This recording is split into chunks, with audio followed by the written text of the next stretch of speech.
Hello students, हम लोग पढ़ रहे हैं फिजियोलॉजी। और फिजियोलॉजी की लास्ट क्लास में हम लोगों ने पढ़ा था रुधिर द्वारा CO2 का परिवहन। रुधिर द्वारा CO2 का परिवहन में हम लोगों ने बता दिया था जो CO2 होता है वो एक उत्सर्जी पदार्थ होता है जो विभिन्न मार्गों के द्वारा होता हुआ कहाँ से बॉडी से क्या कर दिया जाता है, एक्सीरेट कर दिया जाता है। We also know that student की जो रेस्पिरेशन होता है उस क्रिया में दो गैसेस का यूज किया जाता है, O2 एंड CO2। जो O2 होती है उसमें उसके द्वारा इंस्पिरेशन के द्वारा यूज ली जाती है, जबकि जो CO2 होती है उसे एक्सपिरेशन के थ्रू आउट एक्सीरेट कर दिया जाता है। अब हम बात करेंगे जो CO2 होती है वो किस प्रकार से विलय होकर और बॉडी में विलय होकर उसके बाद बॉडी के द्वारा या बॉडी से बाहर त्याग दी जाती है। तो मोस्टली अगर हम बात करें जो CO2 का जो विलय होता है वो विभिन्न प्रकार से होता है और उसके बाद ये बॉडी से रुधिर में विलय होकर और विभिन्न माध्यमों के द्वारा या रेस्पिरेटरी ऑर्गन्स के द्वारा क्या कर दी जाती है, एक्सीरेट कर दी जाती है।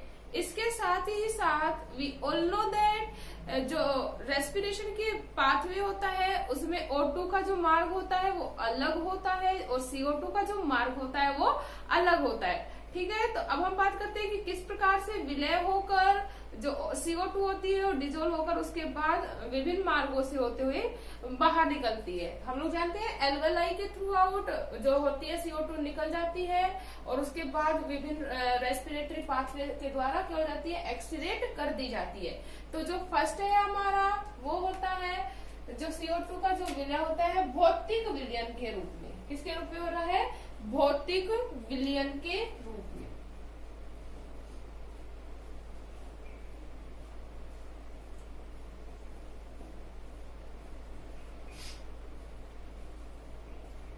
भौतिक विलयन के रूप में। दूसरा जो होता है वो होता है रासायनिक विलयन के रूप में। किसके रूप में हो रहा है भाई, रासायनिक या रासायनिक यौगिकों के रूप में। रासायनिक यौगिकों की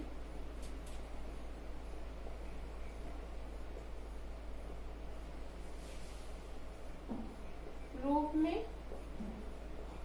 और जो थर्ड होता है विलय, जो CO2 विलय होती है वो होती है बाइकार्बोनेट्स के रूप में।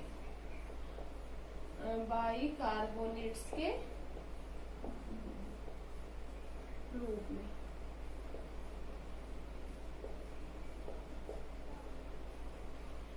तो किस प्रकार से विलय होती है और किस प्रकार से इसका एक्सीरेट किया जाता है उसमें हम फर्स्ट पढ़ेंगे किसके रूप में, भौतिक विलयन के रूप में। तो सबसे पहले हम लोग जान लेते हैं भौतिक विलयन के रूप में जो CO2 होती है वो किसमें विलय होती है। भौतिक विलयन के रूप में जो CO2 का जो विलय होता है वो होता है प्लाज्मा में। किसमें होता है, प्लाज्मा में होता है। इस भौतिक विलयन के रूप में जो CO2 का जो विलय होता है वो अबाउट होता है 10%। कंप्लीट CO2 का कितना परसेंट होता है भाई, 10% होता है। वी ऑल नो दैट जो प्लाज्मा होता है उसमें जो CO2 का जो विलयन की जो कैपेसिटी होती है वो ज्यादा होती है। किसकी कंपेयर में, O2 की कंपेयर में। क्यों, क्योंकि हम लोग जानते हैं कि जो CO2 होती है वो मोर डिजोल्व हो सकती है वाटर में इन कंपेयर टू O2। तो जो CO2 का जो परसेंट होगा वो प्लाज्मा में ज्यादा विलय हो सकता है क्योंकि जो CO2 होती है वो वाटर में क्या है, मोर डिजोल्व या अधिक क्या है, विलयशील। इसलिए टोटल विलयन का या टोटल CO2 का अबाउट 10% किसके द्वारा होता है, भौतिक विलयन के रूप में होता है। CO2 का जो कुछ प्रतिशत होता है वो प्लाज्मा के साथ या इसका जो कुछ प्रतिशत होता है वो प्लाज्मा के साथ क्रिया करके कार्बनिक अम्ल का निर्माण करता है। इसका निर्माण करेगा, कार्बनिक अम्ल का क्या करता है, निर्माण। हम इस रिएक्शन के द्वारा देख लेते हैं कि किस प्रकार से कार्बनिक अम्ल का क्या होता है निर्माण। तो क्या बनेगा, CO2 plus H2O, carbon dioxide. Plasma में क्या पाया जा रहा है, वाटर। कितना परसेंट वाटर होता है, 90% वाटर होता है। तो CO2 प्लस H2O क्या बनेगा, कार्बनिक अम्ल, या हम उसे लिख सकते हैं केमिकली रूप से H2CO3। H2CO3 क्या बना लिया, कार्बनिक अम्ल। तो ये था हमारा भौतिक विलयन के रूप में। क्या हुआ, CO2 रिएक्शन की किसके साथ, H2 के साथ रिएक्ट हुआ और क्या बना लिया, कार्बनिक अम्ल का क्या कर लेता है, निर्माण कर लेता है। इतना क्लियर है। अब सेकंड हम बात करते हैं रासायनिक यौगिकों के रूप में। अगर हम रासायनिक यौगिकों के रूप में की बात करते हैं, रासायनिक यौगिकों के रूप में विलयन की बात करते हैं, तो रासायनिक यौगिकों के रूप में भी अबाउट 10%, कितना, लगभग 10% संपूर्ण CO2 का 10% का क्या होता है, डिसॉल्व होता है, या रासायनिक यौगिकों के रूप में क्या होता है, विलयन होता है। इसमें अगर हम बात करें तो जो CO2 होती है वो हीमोग्लोबिन के साथ क्या करती है, क्रिया। इसमें क्या होगा, ब्लड में डिसॉल्व होगा। हम लोग जानते हैं डीऑक्सीजनेटेड ब्लड जो होता है वो कैसा होता है, अनप्योर ब्लड होता है। तो जो CO2 होती है वो हीमोग्लोबिन के साथ क्या करती है, क्रिया करती है, और कार्बे हीमोग्लोबिन का क्या करती है, निर्माण। कार्बे हीमोग्लोबिन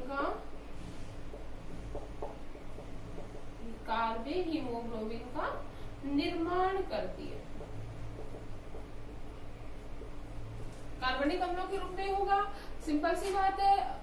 रासायनिक यौगिकों के रूप में अगर हम फिर से बताएं तो इस प्रकार की जो रिएक्शन हो गया, इस प्रकार का जो CO2 का जो विलयन होता है वो किसके द्वारा होता है, लगभग कितना प्रतिशत हो रहा है भाई, 10% हो रहा है। इसके साथ ही साथ इस प्रकार के विलय में जो CO2 होती है वो रिएक्ट करती है किसके साथ, हीमोग्लोबिन के साथ। हम लोग जानते हैं हीमोग्लोबिन जो होता है वो एक पिगमेंट होता है जो ब्लड में मेन कंपोजिशन के रूप में क्या होता है, पाया जाता है, और O2 की सप्लाई में क्या करता है, हेल्प करता है। ठीक है, तो हीमोग्लोबिन के साथ रिएक्ट करके किसका निर्माण करती है, कार्बे हीमोग्लोबिन का निर्माण करती है। नेक्स्ट अगर हम रिएक्शन की बात करें तो इसकी जो रिएक्शन होती है CO2 plus HbNH2, CO2 plus HbNH2। Hb का मतलब हीमोग्लोबिन, Hb का मतलब क्या होता है, हीमोग्लोबिन। रिएक्शन होगी और रिएक्शन के थ्रू आउट होता है HbNH3OH, HbNH3OH। ये जो होगा वो क्या होगा, कार्बे हीमोग्लोबिन। कार्बे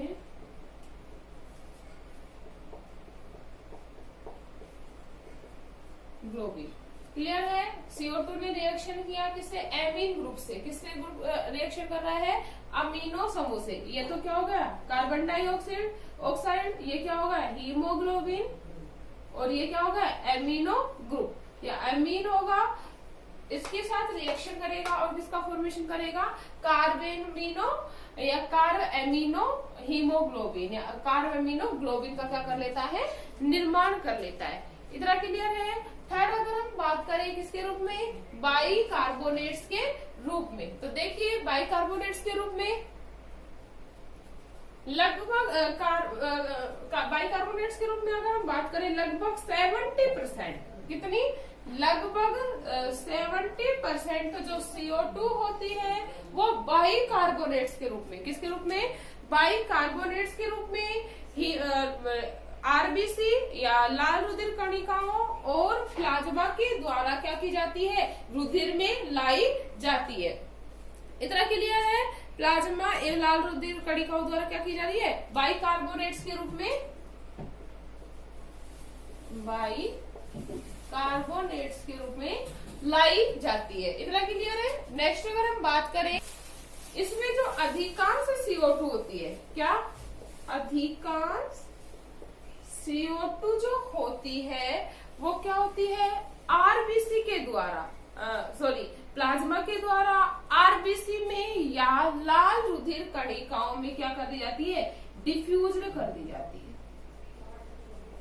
क्या कर दी जाती है भाई, डिफ्यूज्ड कर दी जाती है। डिफ्यूज का मतलब विसरित कर दी जाती है, क्योंकि हम लोग जानते हैं कि यहाँ पर क्या है, CO2 की जो कंसंट्रेशन है वो हाई है, और हम लोग जानते हैं रेस्पिरेशन की क्रिया जो है वो किसके थ्रू आउट होती है, डिफ्यूजन के परिणाम स्वरूप होती है। Higher concentration to lower concentration पदार्थों का क्या होता है, गमन। तो CO2 क्या कर दी जाती है, डिफ्यूज कर दी जाती है, कहाँ पर, इन आरबीसी या लाल रुधिर कणिकाओं में। लाल रुधिर कणिकाओं में इसको विसरित कर दिए जाने के बाद ये जो CO2 होती है वो किसके साथ रिएक्ट हो जाती है, वाटर के साथ। किसके साथ रिएक्ट होगी, वाटर के साथ रिएक्ट हो जाती है, और वाटर के साथ रिएक्ट होने के बाद में ये क्या कर लेती है, बाइकार्बोनेट्स का क्या कर लेती है, फॉर्मेशन कर लेती है। इतना क्लियर है। या फिर हम बोल सकते हैं वाटर के साथ आरबीसी में CO2 रिएक्ट करके कार्बनिक अम्लों का क्या करती है, निर्माण। Water plus CO2, water plus CO2 क्या बना लेगा, कार्बनिक अम्लों का क्या कर लेती है, निर्माण। कार्बनिक अम्ल का निर्माण कर लेती है। अब कार्बनिक अम्ल के निर्माण हो जाने के बाद जो कार्बनिक जो रक्ताणुओं में पाया जाता है, कार्बनिक एनहाइड्राइज एंजाइम क्या पाया जा रहा है, आरबीसी में क्या प्रेजेंट है भाई, कार्बनिक एनहाइड्रेज एंजाइम। जो कार्बनिक एनहाइड्रेज एंजाइम है वो CO2 या कार्बनिक अम्ल की जो तीव्रता होती है उसको लगभग 5000 गुना, कितना, 5000 गुना इसकी जो सांद्रता होती है उसको क्या कर देता है, इंक्रीज कर देता है, या उसकी सांद्रता को बढ़ा देता है।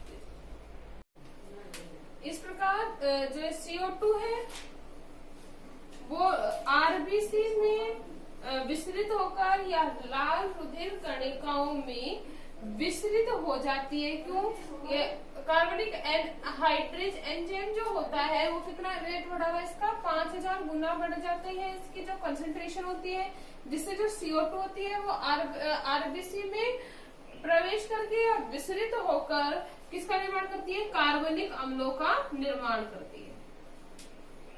किसका निर्माण कर रही है भाई, कार्बनिक अम्लों का निर्माण करती है। और ये जो कार्बनिक अम्ल होते हैं वो आयनित होकर बाइकार्बोनेट और हाइड्रोजन आयनों का क्या करते हैं, निर्माण। कार्बनिक अम्ल होंगे वो क्या होंगे, आयनिक हो जाएंगे। कार्बनिक अम्ल आयनित होकर बाइकार्बोनेट और हाइड्रोजन आयन में क्या हो जाते हैं, आयनित हो जाते हैं। इतना क्लियर है। इसे भी हम रिएक्शन के थ्रू आउट देख लेते हैं।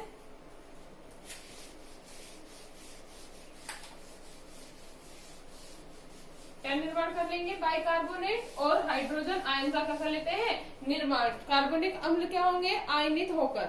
तो रिएक्शन जो होगी वो होगी अपनी CO2 प्लस H2O, क्या बनेगा, H2CO3। H2CO3 किस एंजाइम की उपस्थिति में, कार्बनिक डिहाइड्रोजिनेज एंजाइम की उपस्थिति में, कार्बनिक डिहाइड्रोजिनेज